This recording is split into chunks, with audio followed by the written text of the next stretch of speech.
Hello दोस्तों, स्वागत है आपका आज की इस वीडियो में। दोस्तों, अभी तक हम एचपी टेट के मैथ्स सेक्शन के पेपर सारे सॉल्व कर चुके हैं। 30 क्वेश्चन होते हैं मैथ्स सेक्शन में एचपी टेट के नॉन मेडिकल में। ठीक है, उसमें से हम 2013 से ठीक है 2013 से 2022 तक के सारे पेपर हम सॉल्व कर चुके हैं, 30 क्वेश्चन पर पेपर। ठीक है, अब आ चुके हम केमिस्ट्री पोर्शन पर। ठीक है, अब आ चुके हम केमिस्ट्री पोर्शन पर, और केमिस्ट्री पोर्शन का हम 2022, 2021 और अब आ चुके हम 2020 में। ठीक है, 2020 का हम दिसंबर का पेपर कर रहे हैं, दिसंबर वाला पेपर कर रहे हैं, जिसका हम पार्ट वन 15 क्वेश्चन सॉल्व कर चुके हैं। और हम कर रहे हैं पार्ट 2, जिसमें हम 46 से आपका 60 तक के क्वेश्चन करेंगे, 46 से 60 तक के। ठीक है दोस्तों, जुड़े रहिए हमारे साथ। ठीक है, चलते हैं पहले क्वेश्चन की ओर कि IUPAC name of oxalic acid. देखो, ऑक्जेलिक एसिड का जो फार्मूला क्या होता है पहले ये पता होना चाहिए। देखो, ये ऑक्जेलिक जो एसिड होता है ये उस तरह से होता है। देखो, OH होता है इसमें लगा हुआ, OH। ठीक है, C डबल बॉन्ड O। ठीक है, ये तो यहाँ क्या फिर से C double bond O, OH। इस तरीके से देखो, 1 2 3 4, 1 2 3 4, सबके 4 4 बॉन्ड कंप्लीट हो गए। ठीक है, तो इस तरह से होता है। तो देखो, इसमें जो हम कहते हैं कोई ग्रुप को हम क्या काउंटिंग में नहीं लेते, तो हम लिखेंगे यहाँ से 1 2। तो देखो इसका क्या बनता है 1 2। ठीक है, इथ देखो, मिथ देखो पहले में होता है। देखो, पहले में होता है जो आपका वो होता है मिथेन, इथेन, ऐसे चलता है, प्रोपेन, ब्यूटेन। जब 2 है तो क्या होगा, इथेन। ठीक है, इथेन, क्योंकि ये 2 है ना, एक यहाँ पे है, 2 यहाँ पे है, तो 1 2 1 2। ठीक है, तो क्या बोलेंगे हम, इथेन। 2 है इथेन, 1 2 1 2। ये देखो कौन सा एसिड, ओइक, 1 2 ओइक। ठीक है, देखो 1 2 क्या है, ये 1 2, ये क्या है, 1 2 ओइक, 1 2 ओइक। तो देखो क्या फार्मूला बनता है इसका, इथेन। ठीक है, पहले और दूसरे में क्या था, देखो कैसे बनता है इसका, 1 2 डाई, 2 बार था, 1 2 डाई। ठीक है, डाई,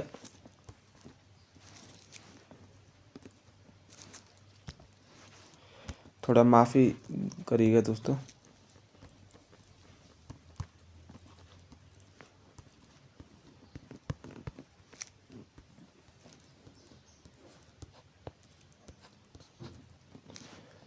ठीक है, देखो यहाँ पे 1 2 die.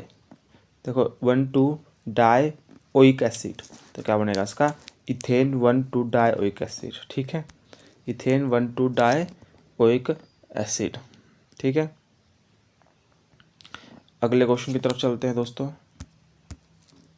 The coordination number in case of cubic close packing is. देखो, क्यूबिक क्लोज पैकिंग होती है, जो उसके कोऑर्डिनेशन नंबर होते हैं, कोऑर्डिनेशन नंबर होते हैं, वो होते हैं 12। जो BCC, एक होता है BCC, देखो एक होता है,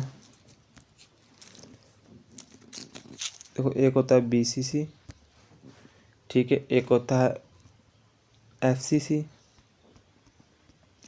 और एक होता है CC, cubic close packing, CCP। देखो, जो BCC होता है बॉडी सेंटर्ड सेल। ठीक है, BCC होता है बॉडी BCC होता है बॉडी। ठीक है,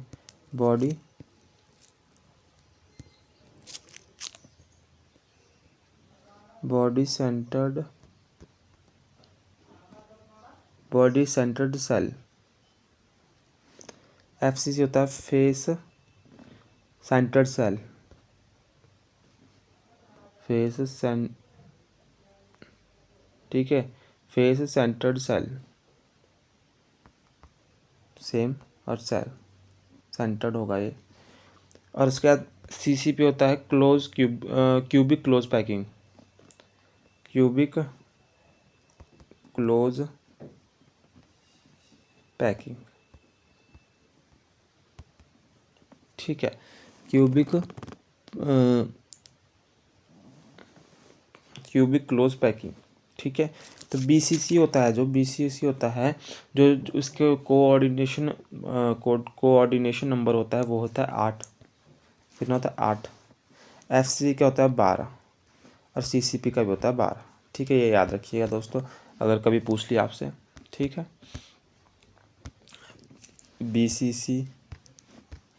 BCC का होता है 8, FCC का होता है 12, और आपका CCP का होता है 12, ठीक है।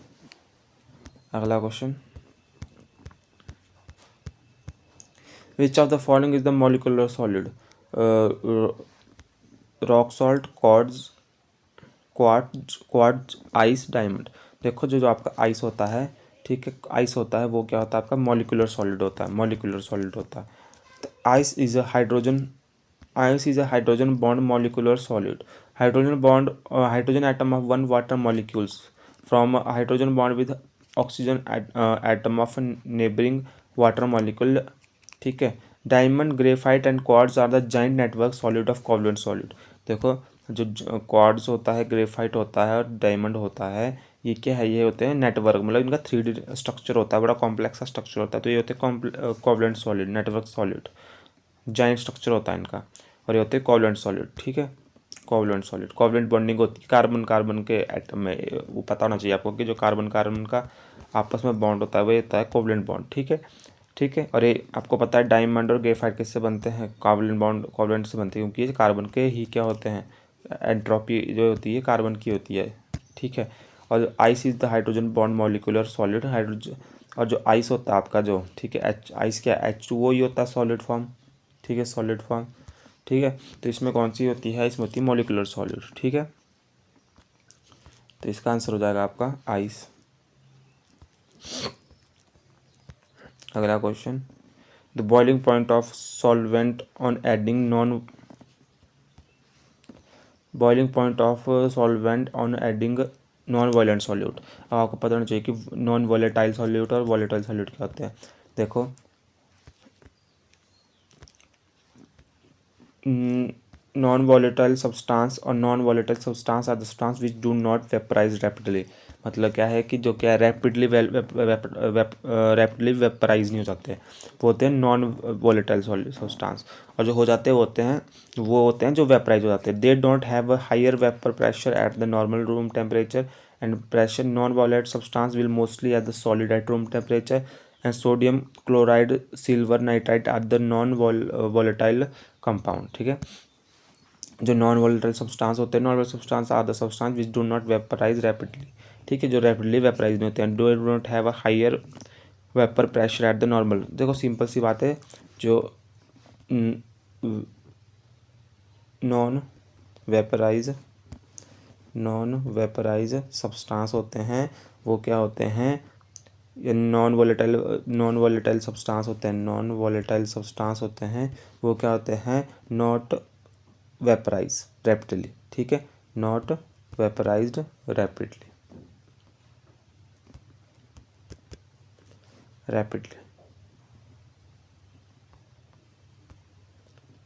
ठीक है, रैपिडली ये वेपराइज नहीं होते हैं,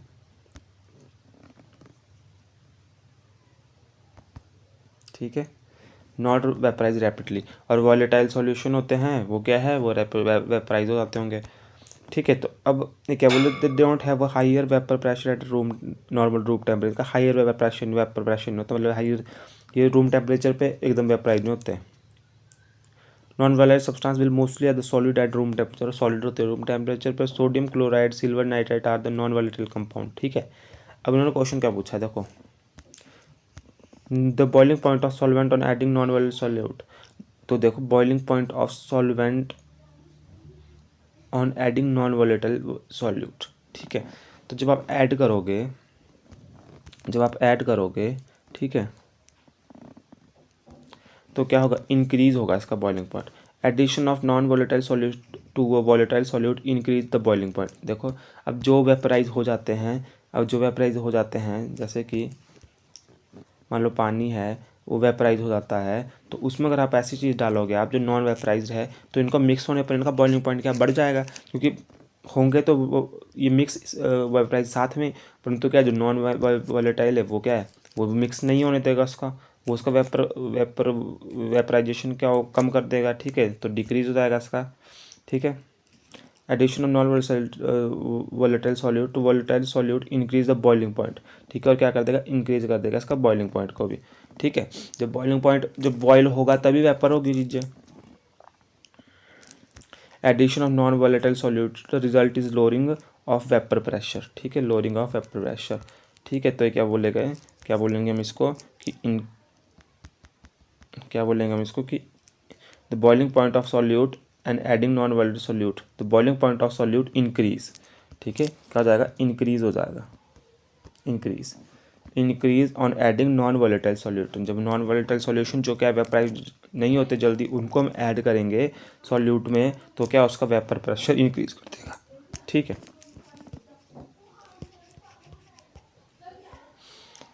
among the following which one is the strongest oxidation agent. ठीक है, देखो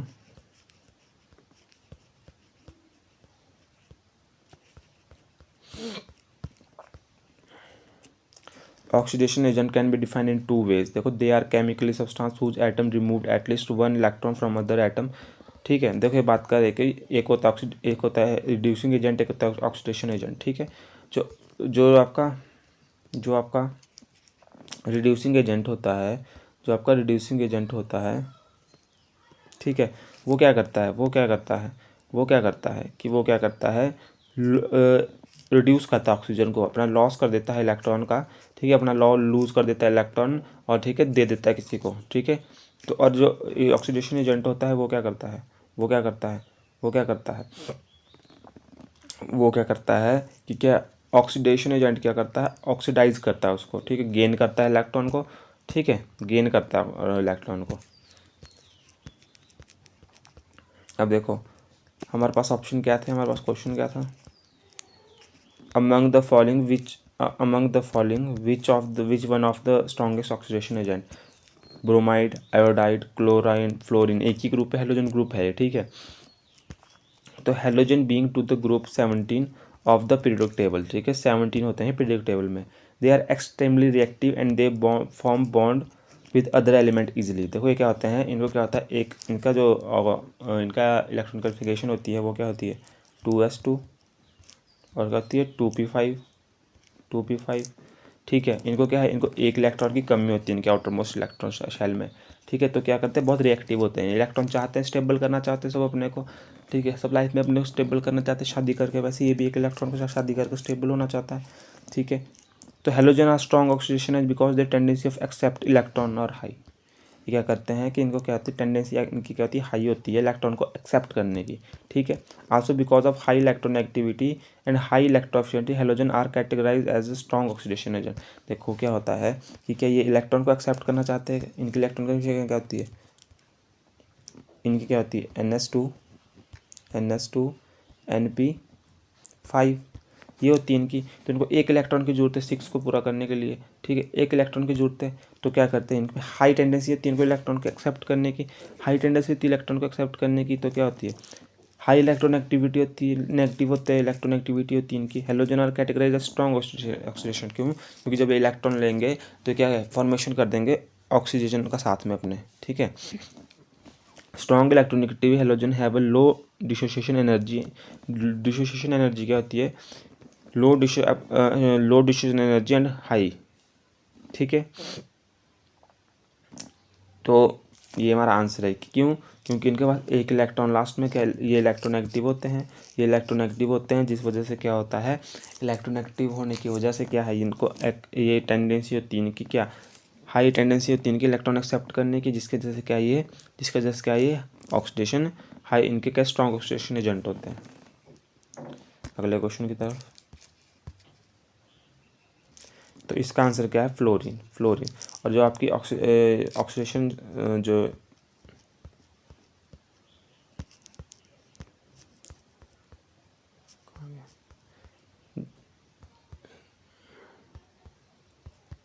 तो फ्लोरीन क्यों इसका आंसर? क्योंकि जो आपकी ये फ्लोरीन का क्या है? फ्लोरीन फ्लोरीन का क्या है? फ्लोरीन का छोटा साइज होता है, ड्यू टू इसका स्मॉल साइज होता है। इसकी जो इलेक्ट्रॉन कन्फिग्रेशन होती है, इसकी होती है 2s2 2p5, ठीक है, 2p5। तो इसका क्या है? छोटा साइज होता है, जिसका वजह से क्या इसमें इसकी सबसे ज़्यादा हाई इलेक्ट्रॉन एक्टिविटी होती है। फ्लोरीन की सबसे ज़्यादा हाई इलेक्ट्रॉन एक्टिविटी होती है, ठीक है। उसके बाद क्लोरीन होता है, उसके बाद क्या होता है? ब्रोमीन होता है, उसके बाद आयोडीन होता है, ठीक है। तो ये इनकी जो ऑक्सीडेशन, जो स्ट्रॉन्ग ऑक्सीडेशन जो सबसे ज़्यादा फ्लोरीन है, तो उसके बाद क्लोरीन है, उसके बाद ब्रोमीन है, उसके बाद आयोडीन है, ठीक है। क्योंकि इनका साइज का नीचे को जाते हुए क्या आपकी इलेक्ट्रॉन एक्टिविटी क्या होती है? डिक्रीज होती है नीचे को जाते हुए। लेफ़्ट टू राइट बढ़ती है और नीचे को जाते हुए क्या है? कम होती है, ठीक है, अप टू डाउन। तो फ्लोरीन इसका आंसर है।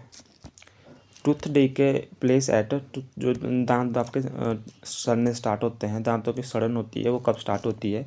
पीएच लेवल 5.5, पीएच लेवल 5.5 से नीचे, ठीक है।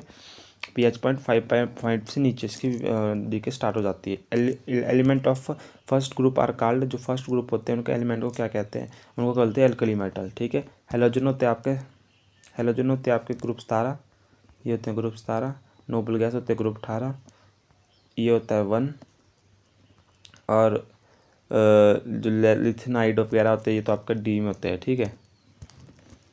विच, जो डी होते हैं आपके, उसको बोलते हैं lanthanide. Which of the following carbocation will be most stable, जो खुद इसमें CH3 जितने ज़्यादा होंगे वो उतना स्टेबल होगा, ठीक है। तो देखो इसमें CH3 सबसे ज़्यादा किस में? डी में। CH3 सबसे ज़्यादा किस में? इसमें एक CH3 है, इसमें भी एक CH3 है, इसमें 2 CH3 है, और इसमें 3 CH3 है। तो इसमें कैसा स्टेबल क्या? डी, ठीक है। अगला question, which of the following, तो यहाँ ही बताया, जिसमें इसमें ये बताया कि जितने इसमें 3 कार्बोकैटायन है, तो ये क्या मोस्ट स्टेबल है?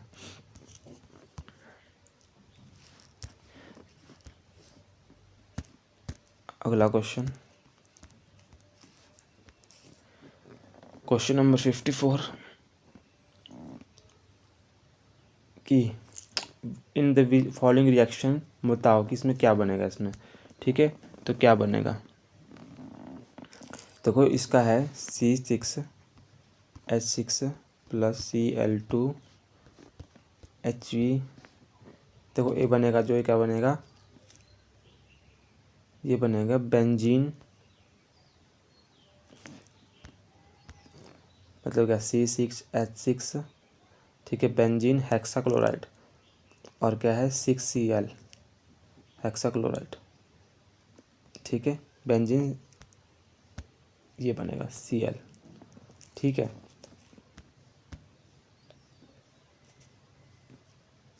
बेंजीन हेक्साक्लोराइड, ठीक है।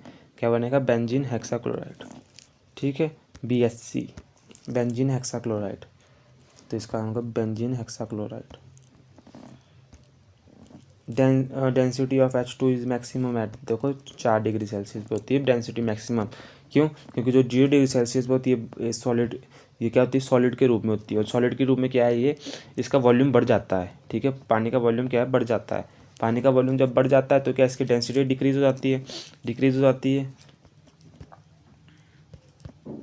The molecule comes closer to one another, the temperature of the water drops, ठीक है। जितना टेम्परेचर ड्रॉप होता है, क्या पानी क्या है? पानी क्या है? अपने मॉलिक्यूल्स को नज़दीक आता है, क्योंकि जो वाटर होता है उसका जो बर्फ़ होती है उसके 3D स्ट्रक्चर होता है, जिसकी वजह से क्या उसमें गैप रह जाता है, गैप रह जाता है उसमें आपस में। देखो मान लो मैं आपको एक एग्जांपल दूँ कि ये मान लो बर्फ़ है, ठीक है। अब आप देखोगे इसमें, मान लो ये बर्फ़ है इस तरीके से, और आप देख रहे हो कि इसके बीच काफ़ी गैप है, ठीक है। चलो यहाँ यहाँ कहीं जगह तो होगा, पर कई जगह इसमें बीच में बहुत गैप होगा, ठीक है। जिसकी वजह से क्या molecule come closer to other, the temperature of water drop when water at 0 degree Celsius, it take a cage like structure. इसका स्ट्रक्चर कैसा होगा? Cage like. देखो इस तरीके से होगा इसका स्ट्रक्चर। तो इसमें देखो कि कितना गैप है, केज लाइक स्ट्रक्चर। तो इसकी डेंसिटी क्या होगी? कम होगी, क्योंकि इकट्ठे इकट्ठे नहीं, जो जितना नज़दीक होगा वो उतने डेंसर होगा। तो इसका वॉल्यूम इंक्रीज होगा पर इसका डेंसिटी डिक्रीज हो जाती है बर्फ़ के टाइम पे 0 डिग्री सेल्सियस में। The temperature of the water increase and get 4 degree Celsius, here the density is maximum. तो 4 डिग्री सेल्सियस पे होगा, उस टाइम ऐसा होगा कि उसके मॉलिक्यूल सबसे डेंसर होंगे सबसे ज़्यादा, ठीक है। And the reason behind that the cage like structure start to break. इसका रीज़न क्यों? क्योंकि जो उसका केज लाइक स्ट्रक्चर है वो ब्रेक होना शुरू हो जाएगा एंड रिजल्ट वॉल्यूम डिक्रीज हो जाएगी। And we know the when volume decrease density increase. मतलब क्या है, जो आपका वॉल्यूम है वो इन्वर्सली प्रोपोर्शनल है डेंसिटी के, ठीक है। The water is denser at 0.4 degree because the volume is minimum here, ठीक है जी। अगला क्वेश्चन,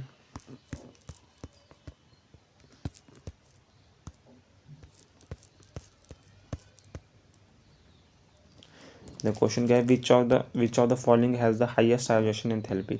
हाईएस्ट आयोजेशन एंथैल्पी क्या होती है कि किसी बॉन्ड को, ठीक है, किसी बॉन्ड को तोड़ने की कितनी एनर्जी वहाँ को लगती है, जितनी एनर्जी लगती है वो उसकी हाईएस्ट आयोजेशन एंथैल्पी होती है। अब देखो यहाँ पे है, यहाँ पे फास्फोरस, नाइट्रोजन, आर्सेनिक, एंटीमनी। देखो इनको देखते हैं। देखो फास्फोरस, आर्सेनिक, एंटीमनी, ठीक है, और नाइट्रोजन। मतलब ये क्या है, ग्रुप, ये है ग्रुप 18, ये है ग्रुप 17, 16, 15। तो ये 15 ग्रुप की बात कर रहा है, ठीक है। ग्रुप 15 की बात कर रहा है, ये 15 ग्रुप है ये, ठीक है। 15 ग्रुप में पूछ रहा है ये कि क्या, देखो अब ये याद, हाईएस्ट आयोजेशन एंथैल्पी क्या होती है, किसकी होती है। देखो मैं आपको एक बात बता दूं कि हाई आयोजेशन एंथैल्पी होती है कि यहाँ को जाते हुए बढ़ती है, ठीक है। क्योंकि क्या होता है, जैसे जैसे यहाँ को चलती है वैसे वैसे कहते हैं इसका है, इसका जो होगा 2s1 2s2, ठीक है, 2s2 2p1 होता है इसका। जैसे जैसे आगे चलेंगे इसका होगा 2s2 2p2। वैसे देखो इसका हो जाएगा 3, इसका हो जाएगा 4, इसका हो जाएगा 5।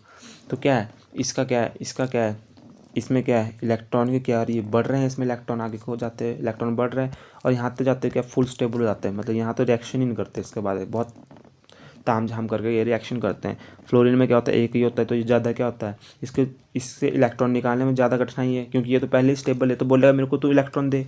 फ्लोरीन का क्या है 2s2 2p5, ये तो बोलेगा फ्लोरीन की मेरे को तो इलेक्ट्रॉन दे दो, मेरे पास तो एक इलेक्ट्रॉन कम है भाई जी, मेरे को नहीं देना इलेक्ट्रॉन, मेरे को तो दो। तो इसके बॉन्ड को तोड़ने के लिए क्या ज़्यादा एनर्जी लगेगी, बहुत ज़्यादा एनर्जी लगेगी। तो ये सबसे ज़्यादा एफ क्या होगा, सबसे ज़्यादा इसकी एनर्जी वो होगी, बॉन्ड डिसोसिएशन एनर्जी होगी, ठीक है, सबसे ज़्यादा होगी, ठीक है। हाई आयोनाइजेशन एंथैल्पी होगी इसकी, ठीक है, सॉरी हाई आयोनाइजेशन एंथैल्पी होगी इसकी सबसे ज़्यादा, ठीक है। उसके बाद ऑक्सीजन होगी इसके 2, इसकी थोड़ी इससे कम होगी, इसकी इससे कम होगी, ठीक है। तो मतलब क्या है यहाँ को जाते हुए आयोनाइजेशन एंथैल्पी बढ़ेगी और नीचे को होगी कम, नीचे को होगी कम, क्योंकि इनका साइज बढ़ेगा नीचे को, नाइट्रोजन का तो छोटा साइज होगा, और उसके बाद क्या है नीचे को फास्फोरस, आर्सेनिक, एंटीमनी का साइज क्या बढ़ जाएगा, ठीक है। तो ये थोड़े से क्या हो जाएंगे, देने को तैयार हो जाएंगे, ठीक है, ठीक है। तो इसका नाइट्रोजन की सबसे ज़्यादा होगी और उससे नीचे को घटेगी, ठीक है। तो इसका आंसर है 56 का आंसर है आपका एन, ठीक है। तो अगले क्वेश्चन की तरफ बढ़ते हैं। General electron configuration of group 16। देखो ग्रुप 16 क्या होती है, ग्रुप 16 कौन सा होता है पहले तो देखो, ये है, ये होता है 18, ये 18 है, ये 17 है, ये 16 है, ये 15 है, ठीक है। तो 16 कौन सा हुआ, ऑक्सीजन वाला, ऑक्सीजन वाला, ठीक है, ऑक्सीजन वाला कौन सा हुआ 16, ध्यान आ गया, उससे टेप को याद रख लीजिएगा। तो इसका क्या होगा, देखो इसका एक एक बढ़ता है, NS1 NS2 NP1, इसका NP1, इसका NP2, इसका NP3, इसका 4, तो NP4, ठीक है, NP4। तो इसका होगा NS2 NP4, ये सही आंसर, ठीक है। अगला question, for a reaction to proceed to an electrochemical cell the EMF must be. तो EMF मस्ट बी पॉजिटिव, ठीक है, EMF must be positive, for a reaction to proceed an electrochemical cell EMF must be positive, ठीक है, अगले question की तरफ। Which of the following is not antipyretic. देखो antipyretic क्या होता है, निम्न में से कौन सा ज्वरनाशी है, मतलब क्या जब आपको बुखार आता है तो इसमें से कौन सा ऐसा है कि जो क्या है उसमें काम नहीं करता। पैरासीटामोल तो आपको पता है, जब आपको बुखार आता है पैरासीटामोल खाते हैं, एस्पिरिन भी खाते हैं, ठीक है। फेनोसिटीन भी होती है, ठीक है। जो आपका क्लोरोफेनिकोल नहीं है, क्लोरफेनिकोल नहीं होता है, ठीक है। क्लोरफेनिकोल नहीं होता है आपका, ठीक है। अगले क्वेश्चन की तरफ बढ़ते हैं।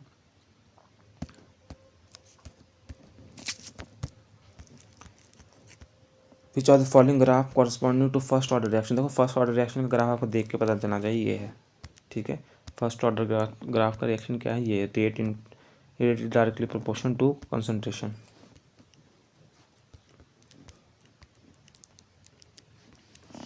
ये ठीक है दोस्तों, धन्यवाद दोस्तों अपना सपोर्ट देने के लिए।